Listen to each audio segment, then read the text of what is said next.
क्या आपको पता है कि कोई व्यक्ति सन्यासी क्यों बनता है, उसके पीछे की वजह क्या होती है?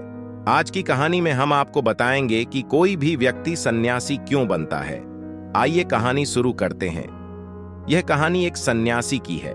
सन्यासी वो होता है जो अपना सब कुछ त्याग कर सिर्फ एक चीज को अपना लक्ष्य बना लेता है। कोई भी व्यक्ति सन्यासी बेवजह नहीं बनता। सन्यासी बनने के पीछे एक बहुत बड़ी वजह होती है। उस व्यक्ति के सन्यासी बनने के पीछे भी एक बहुत बड़ी वजह थी। सन्यासी बनने से पहले उस व्यक्ति के मन ने उस व्यक्ति से बहुत से गलत कार्य करवाए थे, बहुत से पाप करवाए थे, और उस व्यक्ति का मन उसका मालिक बन चुका था और वो अपने मन का गुलाम। जीवन के हर सुख, आराम और ऐश्वर्य प्राप्ति के बाद भी उस व्यक्ति के मन में अथाह पीड़ा थी, और यही मानसिक पीड़ा उसे सन्यासी बना देती है। सन्यासी बनने के बाद वो व्यक्ति सांसारिक दुनिया से दूर हो जाता है, जंगल में रहने चला जाता है, ध्यान करता है, तरह तरह की साधनाएं और अभ्यास करता है, भिक्षा मांगकर भोजन करता है, एकांत और मौन का अभ्यास करता है। लेकिन फिर भी उस व्यक्ति का मन शांत नहीं होता। वो अंदर से बेचैन और परेशान ही रहता है। यहाँ एक बात समझने वाली है कि ध्यान या किसी भी साधना का जो शुरुआती बिंदु है, उसकी शुरुआत भी तभी की जा सकती है जब हमारा मन शांत हो, जब हमारा मन हमारी सुनता हो। लेकिन उस सन्यासी का मन ना तो शांत था और ना ही उसकी सुन रहा था। उस सन्यासी के मन में यह बात गहराई से बैठती जा रही थी कि मन को वश में करना, मन पर काबू पाना असंभव है। लेकिन फिर एक दिन उस सन्यासी को एक व्यक्ति मिलता है जो ना तो कोई साधु सन्यासी होता है और ना ही कोई बुद्धिमान व्यक्ति। वह तो बस एक साधारण सा व्यक्ति था जो जंगल में अपनी बकरियों को चरा रहा था। वो व्यक्ति उस सन्यासी के पास आकर उससे पूछता है, क्या मैं तुम्हारी कुछ मदद कर सकता हूं? तुम बहुत परेशान लग रहे हो। मैं तुम्हें पिछले कई दिनों से देख रहा हूं। तुम बहुत बेचैन रहते हो। अगर तुम चाहो तो मैं तुम्हारी सहायता कर सकता हूं। उस व्यक्ति की बात सुन सन्यासी कहता है, भला तुम क्या मेरी मदद कर सकते हो? तुम तो एक संसारी हो जो अपनी मोह माया में लिप्त रहता है। यह सुन वो व्यक्ति उस सन्यासी से कहता है, मैं तुम्हारी मदद कर सकता हूं। मैं मन को वश में करना जानता हूं। सन्यासी उस व्यक्ति के मुंह से यह बात सुनकर जोर से हंसता है और कहता है, क्या कहा तुमने? तुम मन को वश में करना जानते हो? मैंने अपना सब कुछ त्याग दिया और आकर जंगल में रहने लगा हूं। तब भी मैं अपने इस मन का गुलाम हूं और तुम कह रहे हो कि तुम इसे वश में कर सकते हो। वह व्यक्ति कहता है, मन को वश में करने के लिए सभी वस्तुओं का त्याग करना आवश्यक नहीं है और ना ही जंगल में आकर रहना जरूरी है। बस एक चीज है जिसे छोड़ना सबसे जरूरी है। वह सन्यासी उस व्यक्ति से पूछता है, वही एक चीज क्या है?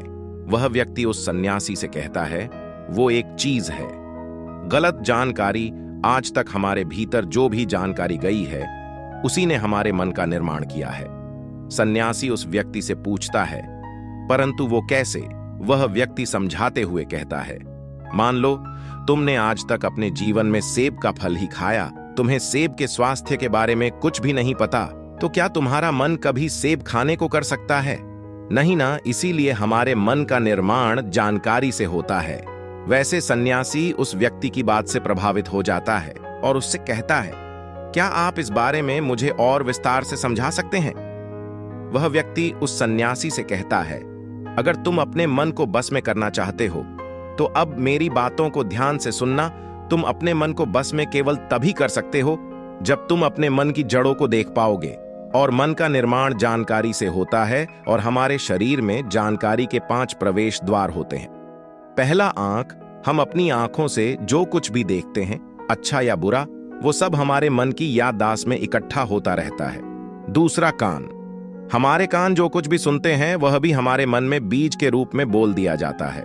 तीसरा जीव, जिसमें हम किसी चीज का स्वाद हम एक बार ले लेते हैं, वो हमारे मन की याददाश्त में अंकित हो जाता है।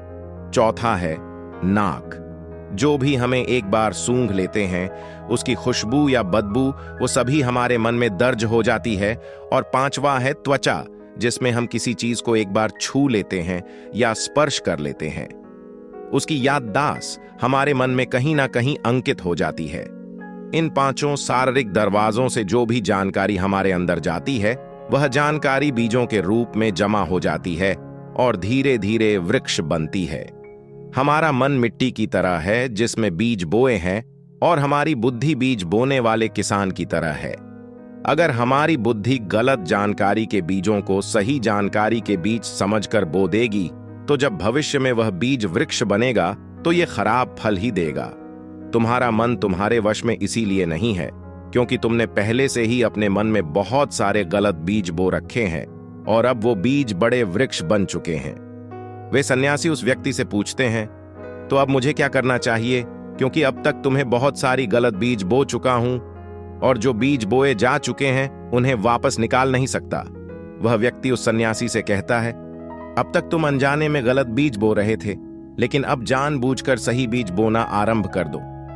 हमारे भीतर अगर हजारों बीज गलत है तो क्या हुआ, अब से लाखों सही बीज बोने के लिए तैयार हो जाओ। तुम्हें बस पूरे दिन इस बात पर ध्यान देना है कि इन 5 द्वारों से तुम्हारे भीतर क्या जानकारी जा रही है और जो जानकारी जा रही है वो सही भी है या नहीं। वह सन्यासी पूछता है, ये कब तक करना होगा?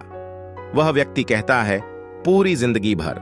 जिस प्रकार तुम हर दिन अपने पेट को अच्छा भोजन देते हो उसी प्रकार तुम्हें हर दिन अपने दिमाग को भी अच्छा भोजन देना है, यानी सही जानकारी और सही विचार। जीवन में हर दिन हर पल तुम्हें सिर्फ 2 विकल्प मिलेंगे, जिसमें से एक विकल्प तुम्हारे लिए सही होगा और दूसरा गलत। लेकिन तुम्हें हर बार सही विकल्प का ही चुनाव करना है। हमेशा याद रखना, सही विकल्प का चुनाव करते समय तुम्हारे भीतर पीड़ा पैदा हो सकती है, लेकिन वह पीड़ा सिर्फ कुछ समय ही रहेगी। इसीलिए चाहे तुम्हारे अंदर कितनी ही पीड़ा क्यों ना हो, तुम्हें हर बार सही का ही चुनाव करना है। जितनी बार तुम सही चुनोगे उतनी बार तुम अपने अंदर एक सही बीज बोओगे, और जिस दिन तुम्हारे अंदर के सही बीजों की संख्या गलत बीजों की संख्या से अधिक हो जाएगी, उस दिन तुम्हारा मन तुम्हारे बस में होगा। लेकिन उस दिन के लिए आज से अभी से अपना प्रयास जारी रखना होगा। वे सन्यासी तो उस व्यक्ति की बात को समझ जाता है, लेकिन क्या आप समझ पाए? तो दोस्तों, ये कहानी आपको कैसी लगी हमें नीचे कमेंट बॉक्स में कमेंट करके जरूर बताएं। उम्मीद है कि आपको इस कहानी से कुछ ना कुछ सीखने को जरूर मिला होगा। ऐसी ही कहानियां सुनने के लिए चैनल को सब्सक्राइब जरूर करें। मिलते हैं अगले वीडियो में, तब तक के लिए आप अपना ख्याल रखें। धन्यवाद।